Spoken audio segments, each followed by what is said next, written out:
September మాసంలో వృషభ రాశి జాతకులకు, వృషభ రాశిలో జన్మించినటువంటి వారికి గోచార ఫలితాలు ఎలా ఉన్నాయో తెలుసుకుందాం. అయితే ఈ సెప్టెంబర్ మాసంలో గ్రహాలు, ముఖ్యమైనటువంటి 8 గ్రహాలు ఏ స్థానాలలో సంచరిస్తున్నాయి, గోచార రీత్యా వాటి యొక్క ప్రభావం ఎలా ఉండబోతుంది అనే విషయాన్ని మనం చూసినట్టయితే, సూర్యుడు చతుర్థ పంచమ స్థానాలలో సంచరిస్తున్నాడు, ప్రతికూలంగా ఉన్నాడు. ఇక అంగారకుడు, కుజుడు పంచమ షష్టమ స్థానాలలో సంచరిస్తున్నాడు. పంచమ స్థానంలో 13వ తారీఖు వరకు ప్రతికూలంగా ఉన్నాడు. తదనంతరము షష్టమ స్థానంలో ప్రవేశిస్తున్నాడు గనక 13వ తారీఖు నుండి కుజుడి యొక్క అనుకూలత బాగా ఉంది వృషభ రాశి వారికి. ఇక బుధుడు చతుర్థ పంచమ స్థానాలలో సంచరిస్తున్నాడు. చతుర్థ స్థానం అనుకూలిస్తుంది, పంచమ స్థానం సామాన్యంగా ఉంటుంది. గురువు 2వ స్థానంలో సంచరిస్తున్నాడు. గురు భగవానుడి యొక్క అనుకూలత వృషభ రాశి వారికి ఉంది. 2వ స్థానం ధనస్థానం, వాక్స్థానము, కుటుంబ స్థానము, ఇలాంటి ప్రభావాన్ని చూయించేటువంటి స్థానం లోపల గురు భగవానుడి యొక్క అనుకూలత వృషభ రాశి వారికి ఉంది. గురువు యొక్క అనుకూలత మూలకంగా మీ మాటకు పలుకుబడి పెరుగుతూ ఉంది. సమాజంలో మాట మీద నిలబడతారు. తద్వారా మీ పనితనానికి గుర్తింపు లభిస్తుంది. గురు భగవానుడి యొక్క అనుకూలత ఉంది. ఇక శుక్రుడు కూడాను తృతీయ స్థానంలో సంచరిస్తున్నాడు. శుక్రుడు లగ్నాధిపతి వృషభ రాశి వారికి, రాస్యాధిపతి యొక్క గోచార అనుకూలత బాగా కలిసి వస్తుంది. ఇక శని ఏకాదశ స్థానంలో ఉన్నాడు. శని కూడాను గోచార రీత్యా ఏకాదశ స్థానంలో అనుకూలమైనటువంటి ఫలితాలను ఇవ్వబోతున్నాడు. రాహువు దశమ స్థానంలో ఉన్నాడు, ప్రతికూలంగా ఉన్నాడు. కేతువు అర్ధాష్టమ స్థానంలో ఉన్నాడు, ప్రతికూలంగా ఉన్నాడు. ఈ విధంగా గ్రహస్థితిని మనము ఓవరాల్గా చూసినట్టయితే, ప్రధానమైనటువంటి గ్రహాల యొక్క స్థితి గురువు, శనైశ్చరుడు అనుకూలంగా ఉన్నారు. రాహు కేతువులు ప్రతికూలంగా ఉన్నప్పటికీ గురు శనుల యొక్క ప్రభావము చాలా ఉంటుంది. కనుక ఈ 2 గ్రహాల యొక్క అనుకూలత మూలకంగా చాలా పనులు మీకు కలిసి వచ్చే అవకాశాలు ఉన్నాయి. ఓవరాల్గా మనం చూసినట్టయితే వృషభ రాశి వారికి గ్రహస్థితి సంతృప్తికరంగా ఉంది. ఈ గ్రహస్థితి మూలకంగా ఎలాంటి ఫలితాలు ఉంటాయి అనే విషయాన్ని మనం చూసినట్టయితే, ఒక్కొక్క గ్రహ మూలకంగా కొన్ని ఫలితాలు ఉంటాయి. వాటి యొక్క కారకత్వాలు, వాళ్ళు ఉన్నటువంటి స్థానాలు, గ్రహాల యొక్క వీక్షణ, వీటన్నిటి యొక్క ప్రభావం ఇండైరెక్ట్గా ఉంటుంది. తద్వారా ఫలితం అనేటువంటిది ఉంటుంది. కాబట్టి క్రోడీకరించి మనం చూసినట్టయితే కుటుంబ వాతావరణము మీకు బాగా అనుకూలిస్తుంది. భార్య, పిల్లలు, కుటుంబ సభ్యులు, పెద్దలు అందరూ కూడాను మీకు ఒక అనుకూలమైనటువంటి సలహాలు, సూచనలు ఇవ్వడం మూలకంగా మీ లోపల ఆత్మవిశ్వాసం బాగా పెరుగుతుంది. ఆత్మవిశ్వాసం మూలకంగా మీరు చాలా పనుల లోపల నిమగ్నమై చేసేటువంటి అవకాశం కూడాను బాగా ఉంది. ఇక పిల్లల విషయంలో మీరు చాలా మంచి నిర్ణయాలు తీసుకుంటారు.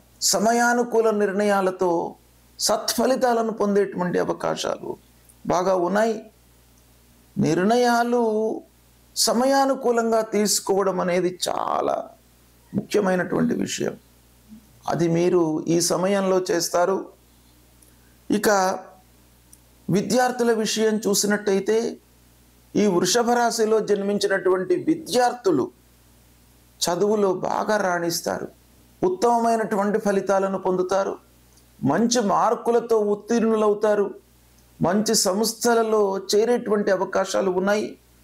ధనస్థానంలో బృహస్పతి సంచరిస్తున్నాడు కనుక చదువులో రాణిస్తారు. చదువు పూర్తయినటువంటి వాళ్లకు ఉద్యోగం కూడాను లభించేటువంటి అవకాశం బాగా కనబడుతుంది. ఉద్యోగ మార్గాలను మీరు అన్వేషిస్తారు, అందులో మీరు సఫలీకృతులవుతారు. ఇక ఉద్యోగస్తులకు ఆఫీసులో ఆల్రెడీ ఉద్యోగం చేస్తున్నటువంటి వారి విషయం మనం చూసినట్టయితే, ఆఫీసులో మీకు అనుకూలత ఉంటుంది.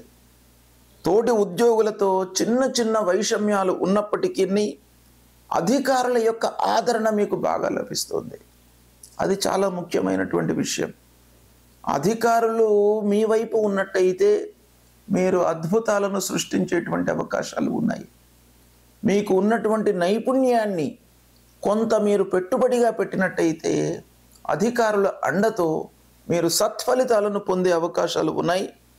పనితనానికి ముఖ్యంగా గుర్తింపు లభిస్తుంది. ఈ మాసం ప్రారంభంలో వివాదాలకు కొంత దూరంగా ఉండడం మంచిది. మాసం ప్రారంభంలో అంటే సెప్టెంబర్ ప్రారంభంలో కొంత వివాదాలు తలెత్తేటువంటి అవకాశాలు ఉన్నాయి. స్నేహితుల మధ్యన కానివ్వండి, మీకు క్లోజ్గా ఎవరైతే మూవ్ అవుతున్నారో వాళ్లతో కొంత వివాదాలు, ఇబ్బందులు తలెత్తేటువంటి అవకాశాలు ఉన్నాయి. కనుక మీరు వివాదాలలోకి, కలహాలలోకి వెళ్లకుండా మీరు దూరంగా ఉండడం చాలా మంచిది. అయితే మళ్ళీ మాసాంతంలో మట్టుకు బంధువర్గంతో, దగ్గరి వారితో, అందరితో కూడాను సహకారం లభిస్తుంది. 13వ తారీఖు వరకు కొంత జాగ్రత్తలు తీసుకున్నట్టయితే దాని తర్వాత మీకు స్నేహితుల మూలకంగా బాగా అనుకూలమైనటువంటి వాతావరణం కనబడుతుంది. వాహనం కొనుగోలు చేస్తారు. ప్రయాణాల మూలకంగా కొంత అలసట గోచరిస్తుంది. ప్రారంభించినటువంటి పనులు సకాలంలో పూర్తి అవుతాయి. ఇది చాలా సంతృప్తిని ఇచ్చేటువంటి అంశం. ప్రారంభించినటువంటి పని నిరాటంకంగా, సంతృప్తిగా పూర్తయినట్టయితే అందులో ఉన్నటువంటి సంతృప్తి చాలా గొప్పది. కాబట్టి అలాంటిది ఈ మాసంలో మీకు కలిగేటువంటి అవకాశాలు ఉన్నాయి. తద్వారా మీరు చేపట్టినటువంటి పనుల మూలకంగా డబ్బు కూడాను మీకు వచ్చేటువంటి అవకాశాలు ఉన్నాయి. సత్ఫలితాలను పొందుతారు.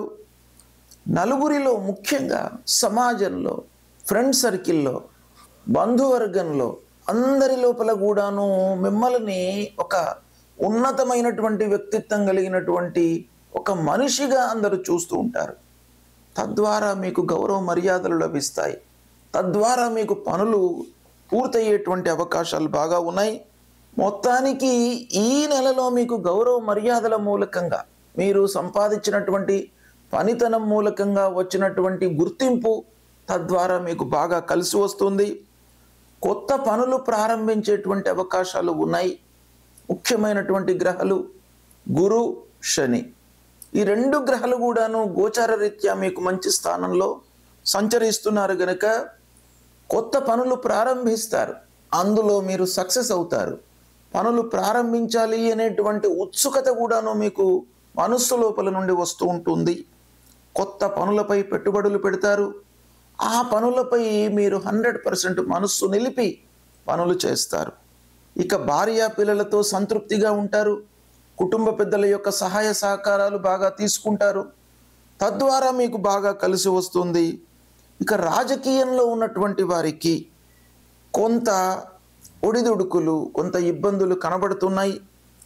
కనుక రాజకీయంలో ఉన్నటువంటి వాళ్ళు ముఖ్యంగా ఈ మాసంలో కొంత జాగ్రత్తగా స్టెప్స్ తీసుకోవాలి.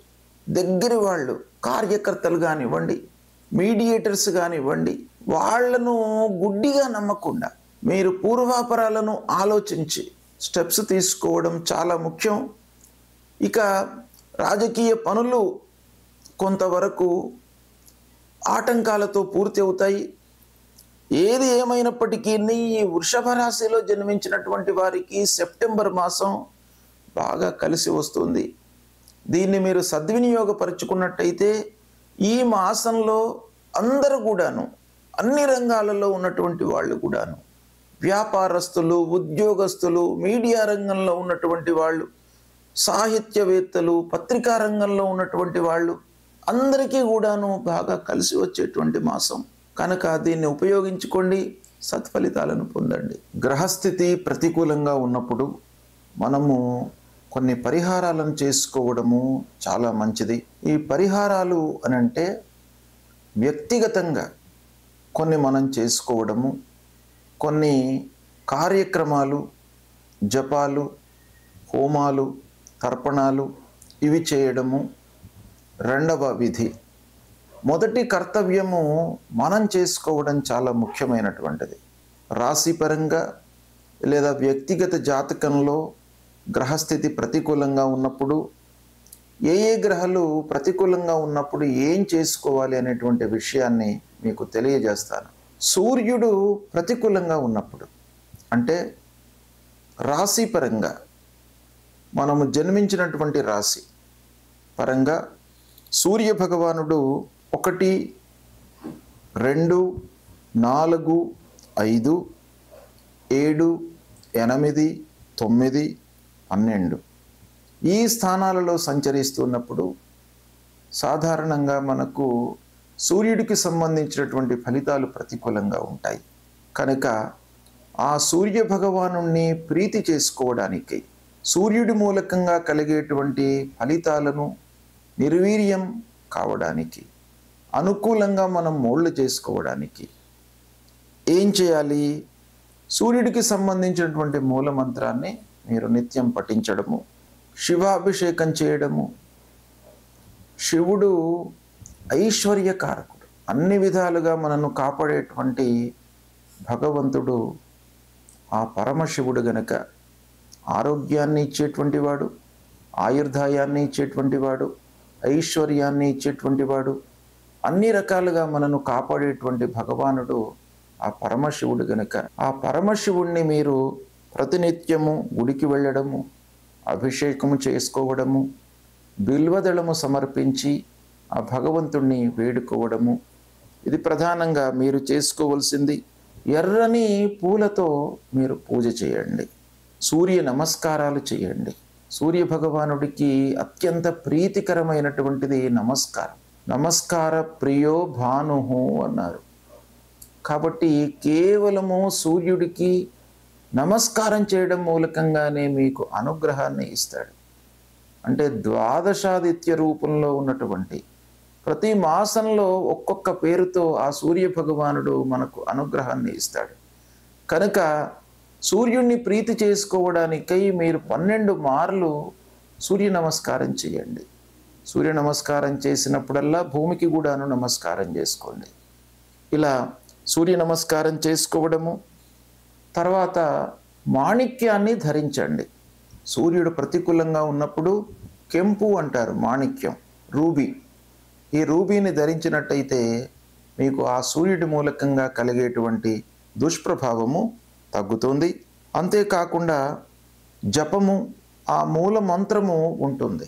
జపా కుసుమ సంకాశం కాశ్యపేయం మహద్యుతిం తమోరిం సర్వపాపగ్నం ప్రణతోస్మి దివాకరం అనేటువంటి మూల మంత్రాన్ని ప్రతినిత్యం కూడాను చదువుకోండి. సరే, ఇవన్నీ చేయడానికి మనకు సమయం లేదు అని అనుకుంటే కేవలము మీరు స్నానం చేసిన తర్వాత కొద్దిగా ఎండలోకి వచ్చి 2 నిమిషాలు ఎండలో నిలబడి సూర్య భగవానుడికి నమస్కారం చేసుకోండి. మీకు అన్నీ కూడాను అనుకూలత, అనుగ్రహాన్ని మీకు ఇస్తాడు. కనుక ఈ విధంగా సూర్యుడిని ప్రీతి చేసుకోండి. తర్వాత 2వ గ్రహము అంగారకుడు. అంగారకుడు చాలా విషయాలలో మనకు అనుకూల ప్రతికూలతను ఇస్తూ ఉంటాడు. కనుక అంగారకుడికి కూడాను మనం పరిహారం చేసుకోవడం చాలా ముఖ్యమైన విషయం. అంగారకుడు అనంటే కుజుడు. ఆ కుజుడు ప్రతికూలంగా ఉన్నప్పుడు మనం ఏం చేయాలి? ఏ స్థానాలలో ప్రతికూలతను ఇస్తాడు అనంటే 1, 2, 4, 5, 7, 8, 9, 12 స్థానాలలో సంచరిస్తున్నప్పుడు ప్రతికూలమైనటువంటి ఫలితాలను ఇస్తాడు. అంగారకుడి ప్రీత్యర్థమై మూలమంత్రాన్ని జపించడము, సుబ్రహ్మణ్య స్వామిని ఆరాధించడము. సుబ్రహ్మణ్య స్వామి దేవాలయానికి వెళ్ళండి. సుబ్రహ్మణ్య స్వామి దేవతల యొక్క సైన్యానికి అధిపతి. సుబ్రహ్మణ్య స్వామి చాలా విషయాలకు కారకుడు. కనుక ఆ సుబ్రహ్మణ్య స్వామిని ప్రీతి చేసుకోవడానికై, ఆ కుజ భగవానుని ప్రీతి చేసుకోవడానికై సుబ్రహ్మణ్య స్వామిని వేడుకోండి. సుబ్రహ్మణ్య స్వామి దేవాలయానికి వెళ్ళండి, అభిషేకం చేసుకోండి. మహాకాళి, మహాలక్ష్మి, మహాసరస్వతి అని కూడాను పూజించడం మూలకంగా మీ లోపల ఒక ధైర్య సాహసాలు కలుగుతాయి. తర్వాత కందులను దానంగా ఇవ్వండి, పగడం ధరించండి. ఇవి చేసినట్టయితే అంగారకుడు అంటే కుజుడు మీకు అనుకూలమైనటువంటి ఫలితాలను ఇస్తాడు. ఇక బుధుడు కూడాను చాలా ముఖ్యమైనటువంటి గ్రహం. బుధుడు అనుకూలంగా ఉన్నట్టయితే వ్యాపారము, ఆలోచన విధానము, సమయస్ఫూర్తి, అనుకూలమైనటువంటి నిర్ణయాలు తీసుకోవడము, ఫ్లాష్ ఐడియాస్కి కూడాను మనకు బుధుడు కారకుడు కాబట్టి బుధుడి యొక్క అనుకూలత చాలా ఉండాలి. కనుక బుధుడు ప్రతికూలంగా ఉన్నప్పుడు మనము మూలమంత్రాన్ని జపించడము లేదా విష్ణువును పూజించడము, ఆ శ్రీమన్నారాయణుణ్ణి పూజించడం మూలకంగా మీ లోపల స్థిరత్వం కలుగుతుంది. సమయానుకూలంగా మీరు నిర్ణయాలు తీసుకోగలుగుతారు. మీ లోపల ఆ సమస్యకు సంబంధించినటువంటి పరిష్కార మార్గాన్ని ఆ భగవంతుడు మీకు ఇస్తాడు. కాబట్టి విష్ణువును పూజించండి, విష్ణు సహస్రనామాలు పఠించండి, పచ్చటి పూలతో పూజించండి, పెసళ్ళు దానం ఇవ్వండి, తర్వాత మూలమంత్రాన్ని నిత్యం కూడాను పఠించండి. ఇవి చేయడం మూలకంగా మీకు బుధుడు అనుకూలిస్తాడు, అనుకూలమైనటువంటి ఫలితాలను ఇస్తాడు. ఇక ముఖ్యమైనటువంటి గ్రహము, చాలా విషయాలలో ప్రభావాన్ని చూపించేటువంటి గ్రహము గురుగ్రహము. ఈ గురువు అనుకూలంగా ఉన్నట్టయితే అద్భుతాలు జరుగుతాయి, ప్రతికూలంగా ఉన్నట్టయితే మీకు ఆలస్యము, ఆటంకాలు, సమయానికి కాకపోవడము, మధ్యలో వదిలిపెట్టడము, ఇలాంటివి ఎన్నెన్నో మీకు ఇబ్బందులకు కారకుడు గురువు. కాబట్టి ఆ గురువు ప్రీతి కొరకై, గురువును ప్రీతి చేసుకోవడానికై మూలమంత్రాన్ని పఠించండి. దేవానాంచ ఋషీణాంచ గురుం కాంచన సన్నిభం వందనీయం త్రిలోకానం తం నమామి బృహస్పతిం అనేటువంటి మూలమంత్రాన్ని పఠించండి. తర్వాత సద్గురువులను సందర్శించుకోండి, ఆధ్యాత్మికవేత్తలతో మాట్లాడండి, దైవిక కార్యక్రమాలలో పాల్గొనండి, సమాజానికి హితము చేసేటువంటి పనులను చేయండి. నలుగురికి దానం చేయడము, అన్నదానం చేయడము, వస్త్రదానం చేయడము, విద్యాదానం చేయడము, ఇలాంటివి మీరు చేసినట్టయితే ఆ గురువు ప్రీతి చెంది మీకు అనుగ్రహాన్ని కలిగిస్తాడు. దక్షిణామూర్తిని పూజించండి, దత్తాత్రేయ స్వామిని కొలవండి. పసుపువచ్చ వస్త్రంలో, పచ్చటి వస్త్రంలో శనిగలు ఉంచి దానమివ్వండి. కనక పుష్యరాగాన్ని ధరించండి. ఈ విధంగా చేసినట్టయితే గురు భగవానుడు ప్రీతి చెందుతాడు.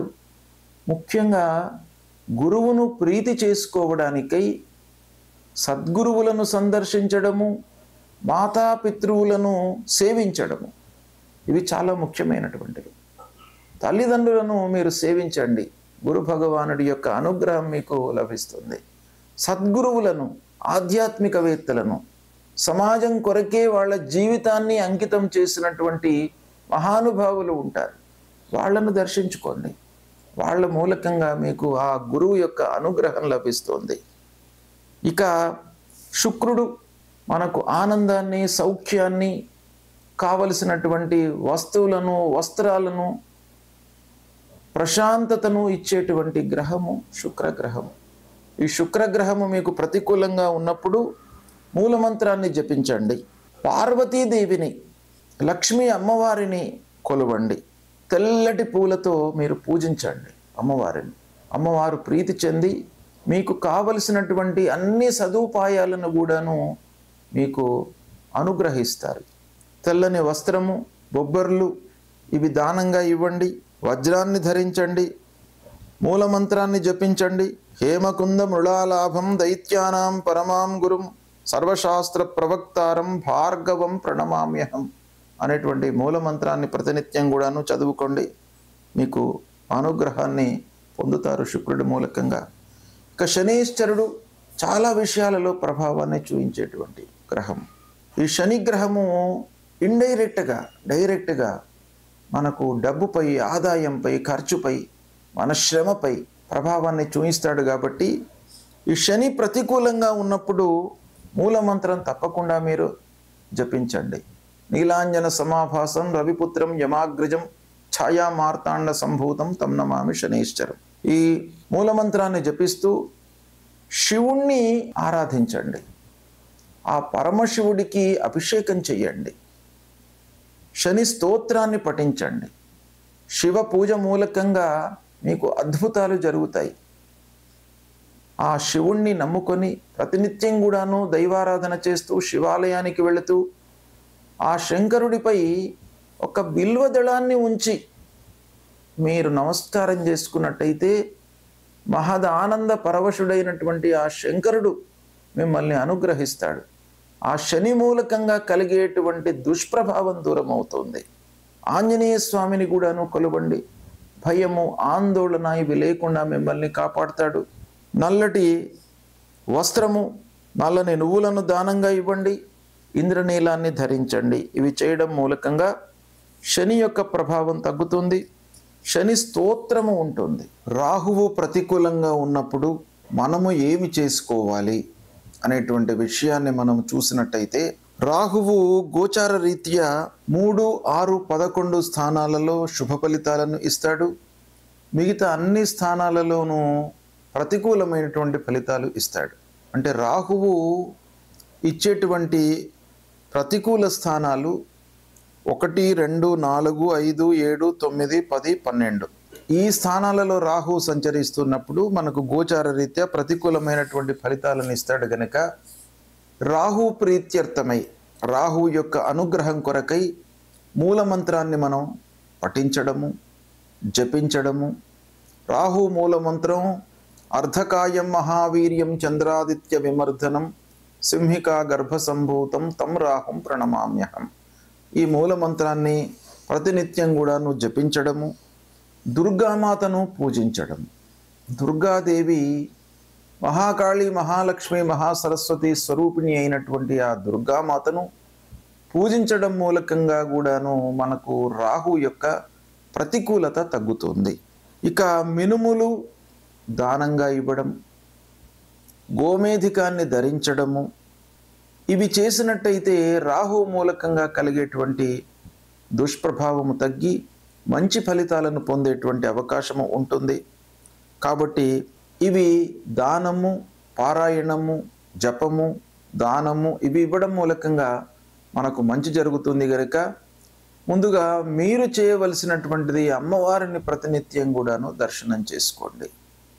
అమ్మవారిని దర్శనం చేసుకున్నట్టయితే దుర్గే స్మృత హరతి భీతిమశేష జంతోహో స్వస్థై స్మృత మతిమతీవ శుభాం దదాతి అని అన్నారు. కాబట్టి దుర్గాదేవిని మీరు దర్శించడం మూలకంగానే మీ లోపల ఉన్నటువంటి భయాలు, ఆందోళనలు, మానసిక వికలత ఇవన్నీ కూడాను దూరమైపోతాయి. కనుక అమ్మవారిని ప్రతినిత్యం కూడాను దర్శించండి, పూజించండి. ఇక కేతువు ప్రతికూలంగా ఉన్నప్పుడు కేతువు కూడాను 1, 2, 4, 5, 7, 9, 10, 12 స్థానాలలో సంచరిస్తున్నప్పుడు ప్రతికూలమైనటువంటి ఫలితాలను ఇస్తాడు. కనుక కేతు ప్రీత్యర్థమై జపము అంటే మూలమంత్ర జపము చేయడము, పలాశ పుష్ప సంకాశం తారక గ్రహమస్తకం రౌద్రం రుద్రాత్మకం ఘోరం తం కేతుం ప్రణమామ్యహం అనేటువంటి మూలమంత్రాన్ని ప్రతినిత్యం కూడాను చదువుకోవడము, గణపతిని పూజించడము. కేతువుకు సంబంధించినటువంటి అధిష్టాన దేవత గణపతి, విఘ్నాధిపతి. మనకు విఘ్నాలు రాకుండా మన జ్ఞానము సన్మార్గంలో ప్రయాణించేటట్టుగా మంచి ఆలోచనలు రావడానికి, సమయ స్ఫూర్తితో మనము నిర్ణయాలు తీసుకోవడానికి గణపతి ఆరాధన అనేటువంటిది చాలా ముఖ్యమైనటువంటిది. ఈ గణపతిని ఆరాధించినట్టయితే, గణపతిని పూజించినట్టయితే మీకు తప్పకుండా ఈ కేతు మూలకంగా కలిగేటువంటి దుష్ప్రభావము తగ్గుతుంది. ఉలవలు దానంగా ఇవ్వండి, వైడూర్యాన్ని ధరించండి. ఇవి చేయలేనటువంటి వాళ్ళు కేతువుకు సంబంధించినటువంటి స్తోత్రం ఉంటుంది. ఆ స్తోత్రము ప్రతినిత్యం కూడాను మీరు పఠించినా కూడాను మీకు కేతువు మూలకంగా కలిగేటువంటి దుష్ప్రభావం దూరం అవుతుంది, అనుకూల ఫలితాలు ఉంటాయి. ఈ విధంగా ఈ గ్రహాలకు చెప్పబడినటువంటి పూజలు, దానాదులు, నవరత్నాలు ధరించడము వీటి మూలకంగా మీకు అనుగ్రహం లభిస్తుంది. ముందు దేవత అనుగ్రహం కొరకై దేవాలయానికి వెళ్ళండి, సద్గురువులను దర్శించుకోండి. ఇవి దర్శించుకున్నట్టయితే మీకు ఈ దుష్ప్రభావం దూరం అవుతుంది, మంచి ఫలితాలు కలుగుతాయి. సెప్టెంబర్ మాసంలో ముఖ్యమైనటువంటి పండుగల గురించి తెలియజేస్తాను. 1వ తారీఖు 1 సెప్టెంబర్ సోమవారం అదుఃఖ నవమి. అంటే ఈ నవమి రోజున నందాదేవిని పూజించడం మూలకంగా, అంటే సంతోషాన్ని మనకు ఇచ్చేటువంటి అమ్మవారు నందాదేవి. ఈ నందాదేవిని పూజించడం మూలకంగా మనకు జీవితంలో దుఃఖాలు మన దరి చేరకుండా ఉంటాయి అనేటువంటిది శాస్త్రం చెప్తోంది. కనుక అందరూ కూడాను నందాదేవిని పూజించడం మూలకంగా సుఖ సంతోషాలు మీ జీవితంలో కలుగుతాయి. కనుక ఈ రోజున అమ్మవారి పూజ చేయండి. ఇక 2వ తారీఖు నాడు మంగళవారం జ్యేష్ఠ గౌరీ విసర్జనం. అంటే జ్యేష్ఠ గౌరీని మనము ఆవాహన చేసి పూజించి ఈ రోజున విసర్జన చేయడం జరుగుతుంది. లక్ష్మీ జ్యేష్ఠ వీళ్ళిద్దరు కూడాను హిందూ సాంప్రదాయం ప్రకారంగా ఒకరు మనకు ధనాన్ని కావలసినటువంటి స్థితిగతులను ఇచ్చేటువంటి వాళ్ళు, ఒకరు మనకు దుఃఖాన్ని కలిగించేటువంటి వాళ్ళు, కష్టాలను కలిగించేటువంటి వాళ్ళు.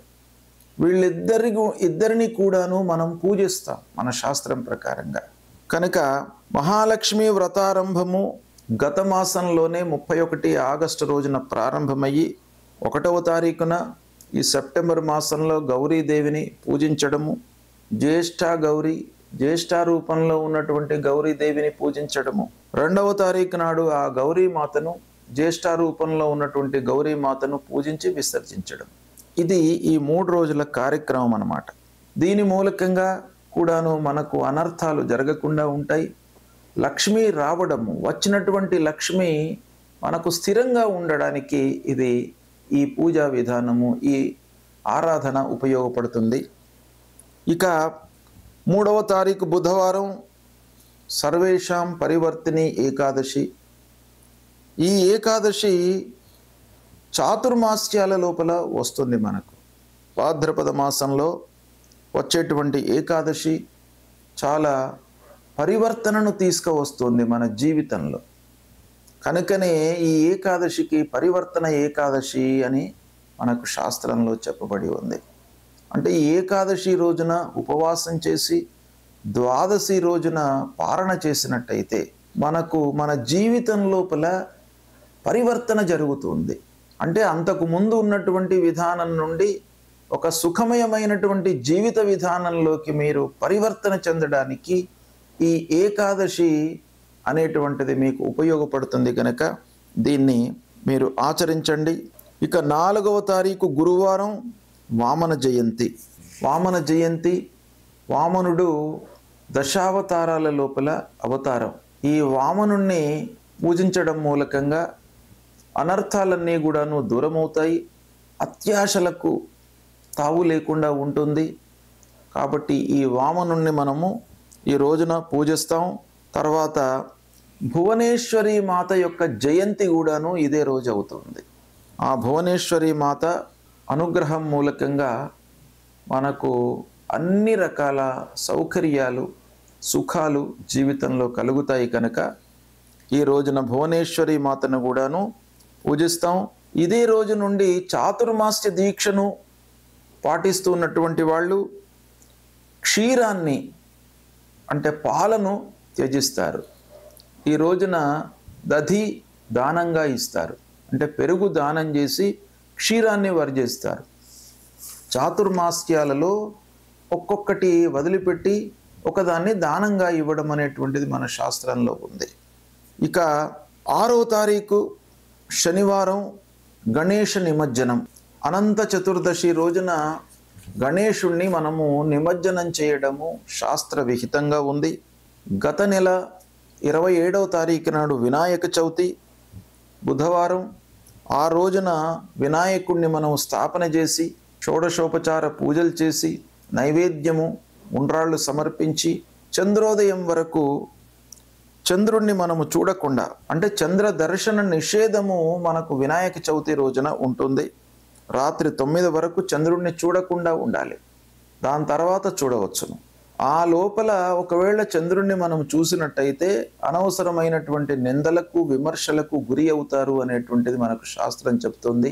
ఆ రోజున మనము స్థాపన చేసినటువంటి వినాయకుణ్ణి ప్రతినిత్యం కూడాను షోడశోపచార పూజ చేసి నైవేద్యము సమర్పించి ఆ గణపతి విఘ్నరాజు యొక్క అనుగ్రహాన్ని పొంది మళ్ళీ గణేశుణ్ణి 6వ తారీఖు శనివారం రోజున నిమజ్జనం చేయడం అనేటువంటిది మన శాస్త్రంలో ఉంది. ఇది ప్రధానంగా అనంత చతుర్దశి రోజున గణేష నిమజ్జనం అనేటువంటిది మనం జరుపుతాం. అదే రోజున అనంత పద్మనాభ స్వామిని పూజిస్తాం. అనంత పద్మనాభ స్వామి యొక్క వ్రతము ఆ రోజున ఆచరిస్తాం. ఇక 7వ తారీఖు నాడు ఆదివారము చంద్రగ్రహణము ఉంది. ఖగ్రాస చంద్రగ్రహణం. ఈ గ్రహణము రాత్రి 9:57 నుండి రాత్రి 1:27 వరకు ఉంది. ఇది సంపూర్ణ చంద్రగ్రహణము. ఈ గ్రహణము ఏ రాసులలో వస్తుంది, ఎవరు ఆచరించాలి, ఎవరు చూడకూడదు, ఎవరు చూడాలి, ఈ గ్రహణానికి సంబంధించినటువంటి విధి విధానాలను మీకు తర్వాత నేను వివరంగా తెలియజేస్తాను. ఇక 8వ తారీఖు సోమవారం రోజున మహాలయ పక్షారంభం. దీన్ని పితృపక్షాలు ప్రారంభము అని అంటారు. అంటే మనను పెంచి పెద్ద చేసి మనకు జీవితాన్ని జన్మను ప్రసాదించినటువంటి తల్లిదండ్రులకు వారిని ఉద్దేశించి వాళ్ళు జన్మ మనకు ఇవ్వడం మూలకంగా మనము ఈ స్థితిలో ఉన్నాం కనుక తల్లిదండ్రులు జీవించి ఉన్నంత వరకు వాళ్లకు సపర్యలు చేస్తూ దేహత్యాగం చేసిన తర్వాత వాళ్ళ విషయమై తర్పణాలు, పిండ ప్రదానాలు, దానాదులు ఇవన్నీ కూడాను చేయడము ఈ మహాలయ పక్షం లోపల మనకు శాస్త్రం చెప్పింది గనక మహాలయ పక్షారంభము 8వ తారీఖు సోమవారం నాడు ప్రారంభమవుతుంది. ఇక 10వ తారీఖు బుధవారం సంకష్టహర చతుర్థి. అన్ని కష్టాలను దూరం చేసేటువంటి ఆ మహాగణాధిపతికి ఈ రోజున ఉపవాసము ఉండి రాత్రి 8:14 వరకు ఉపవాసాన్ని ఆచరించి తదనంతరము భోజనం చేయడం ద్వారా ఆ గణపతి సంతృప్తి చెంది మీకు కష్టాలు కలగకుండా చూస్తాడు, అనుగ్రహిస్తాడు. కనుక సంకష్టహర చతుర్థి వ్రతాన్ని ఆచరించండి. ఇక తరువాత మళ్ళీ ముఖ్యమైనటువంటి పండుగ 19వ తారీఖు శుక్రవారం మాస శివరాత్రి. ప్రతి మాసం లోపల కూడాను అమావాస్య కంటే ముందు పరమశివుడికి అత్యంత ప్రీతికరమైనటువంటి రోజు మహాశివరాత్రి. అందులో ప్రతి నెలకొక్కసారి వచ్చేటువంటిది మాస శివరాత్రి. ప్రతి మాసంలో అమావాస్య కంటే ముందు వస్తుంది గనక మాస శివరాత్రి అన్నాం.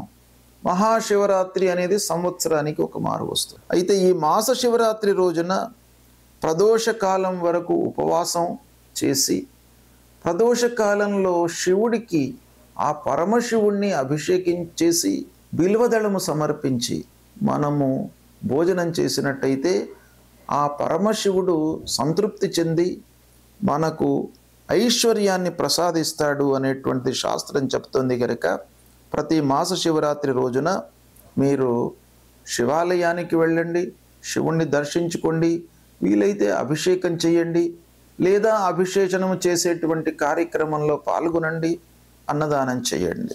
ఇక 20వ తారీఖు శనివారం మహాలయాంతర్గతంగా ఒక ప్రత్యేకమైనటువంటి దినం. ఎవరైతే అనూహ్యంగా యాక్సిడెంట్స్ లోపల ఎవరైతే గతిస్తారో వాళ్లను ఉద్దేశించి వాళ్ళ ప్రీత్యర్థమై చేసేటువంటి రోజు. అంటే వాళ్ళ ప్రీత్యర్థమై పిండ ప్రదానము, తర్పణాలు, శ్రాద్ధాదులు చేసేటువంటి దినం అన్నమాట. దీన్ని మనం ఏమంటాం? విషశస్త్రాదిహత జనానాం మహాలయ. అంటే విషము తీసుకోవడం మూలకంగా సూసైడ్ చేసుకున్నటువంటి వాళ్ళు, లేదా విష ప్రయోగం మూలకంగా గతించినటువంటి వాళ్ళు, శస్త్రాదులకు లోనై గతించినటువంటి వాళ్ళు, యాక్సిడెంట్స్ అయ్యి గతించినటువంటి వాళ్ళు, ఇలా ఊహించకుండా జన్మము అంటే ఆ పుట్టుక, ఆ జీవితము అర్ధాంతరంగా ఎప్పుడైతే ఉంటుందో అలాంటి వాళ్లకు ఈ రోజున మనం పిండ ప్రదానం చేయడం మూలకంగా వాళ్ళ మూలకంగా ఆ కుటుంబానికి హాని కలగకుండా వాళ్ళ యొక్క అనుగ్రహం లభిస్తుంది అని శాస్త్రం చెప్తుంది. ఇక 21వ తారీఖు ఆదివారం సర్వపితృ మహాలయ అమావాస్య. ఇది చాలా ముఖ్యమైనటువంటి దినం. మహాలయ అమావాస్య అంటాం. ప్రహతంలో మహాలయ అమావాస్య, సర్వపితృ మహాలయ అమావాస్య. అందరు పితృదేవతలకు మనము ఈ రోజున వాళ్ళను ఉద్దేశించి వాళ్ళ పేర్లు ఉచ్చారణ చేసి తర్పణాలు చేయడము, పిండ ప్రదానాలు చేయడము, వాళ్ళ ప్రీత్యర్థమై అన్నదానాలు చేయడము, వస్త్రదానం చేయడము, వీటి మూలకంగా పితృదేవతలందరూ కూడాను సంతృప్తి చెంది మనను అనుగ్రహిస్తారు. ఆ అనుగ్రహం మూలకంగా వంశము వృద్ధి అవుతుంది. మళ్ళీ మన సంతానము కూడాను ఒక స్థితికి రావడానికి అవకాశము ఉంటుంది అనేటువంటిది శాస్త్రం చెప్తుంది. కాబట్టి సర్వ పితృమహాలయ అమావాస్య తల్లిదండ్రులు గతించినటువంటి వాళ్ళు ఈ రోజున వాళ్ళ ప్రీత్యర్థమై తప్పకుండా చేసుకోవాలి. ఇక 22 సెప్టెంబర్ సోమవారం నవరాత్రులు ప్రారంభమవుతాయి. దసరా నవరాత్రులు. ఈ రోజున శారద అమ్మవారికి కలుష స్థాపనతో ఈ నవరాత్రులు ప్రారంభమవుతాయి. ఇక ఇందులో భాగంగా నవరాత్రిలో భాగంగా 30వ తారీఖు మంగళవారం దుర్గాష్టమి, మహాష్టమి, కాళికాష్టమి ఈ అమ్మవారికి మనం పూజలు చేసుకుంటాం. ఈ మహాష్టమి రోజున 1వ తారీఖు మళ్ళీ అక్టోబర్ వచ్చే మాసం 1వ తారీఖు నాడు మహర్నవమి, సరస్వతి పూజ, సువాసిని పూజ, ఆయుధ పూజ ఇవన్నీ కూడాను మహర్నవమి రోజున చేసుకుంటాం. ఇక 2వ తారీఖు విజయదశమి, వచ్చే అక్టోబర్ మాసంలో 2వ తారీఖు విజయదశమి దసరా పండుగ. ఈ రోజున అపరాజితాదేవి పూజ, తర్వాత సీమోల్లంఘనము అంటే ఉంటున్నటువంటి ఊరికి ఈశాన్య దిశలోకి వెళ్ళి అక్కడ శమీ వృక్షాన్ని పూజించడము, అపరాజితాదేవికి పూజించడము, నలుగురికి కలవడము, అందరి యొక్క పెద్దల అనుగ్రహము ఆశీర్వచనాలు తీసుకోవడం ఈ పండుగ రోజున మనకు శాస్త్రం చెప్పింది. ఇలా ఇవి ముఖ్యమైనటువంటి పండుగలు ఈ సెప్టెంబర్ మాసంలో ఉన్నాయి. వీటిని ఆచరించినట్టయితే మనకు పండుగలు ఏదో కాకతాళీయంగా చెప్పినటువంటివి కావు. ఋషులు దర్శించి వాటి యొక్క అనుభవాన్ని వాళ్ళు ఆ పండుగల యొక్క అనుభవములోకి తీసుకొని అవి మానవాళికి మనకు అందించారు. అంటే మానవులందరూ కూడాను ఈ పండుగలు ఆచరించడం మూలకంగా ఒక సుఖమయమైనటువంటి జీవితాన్ని గడపాలి అనేటువంటి ఉద్దేశంతో వాళ్ళు దర్శించి మనకు సూచించినటువంటి పండుగలు. కాబట్టి ఆయా పండుగల లోపల శాస్త్రవిహితంగా ఏ దేవుడికి, ఏ అధిపతికి, ఎవరికి ఎలా చేయాలి అనేటువంటి విషయాన్ని తెలుసుకొని దాన్ని మీరు ఆచరించినట్టయితే మీకు ఉత్తమమైనటువంటి ఫలితాలు కలుగుతాయి. ఏ గ్రహాలు ఏ రాసులలో సంచరించినప్పటికీ, అష్టమ స్థానంలో ఉన్నప్పటికీ, ద్వాదశ స్థానంలో ఉన్నప్పటికీ, ఏ విధంగా ఉన్నప్పటికీ మీరు ఈ పండుగలను విధి విధానంగా ఆచరించి భగవంతుడి యొక్క అనుగ్రహాన్ని తీసుకొని పెద్దల యొక్క ఆశీర్వచనాన్ని పొందినట్టయితే మీకు అన్నీ కూడాను అనుకూలమైనటువంటి ఫలితాలే ఉంటాయి అని మన శాస్త్రం చెప్తుంది. ఇది ఋషి వచనం కాబట్టి ఇది తప్పకుండా మీరు పాటించండి. శుభం.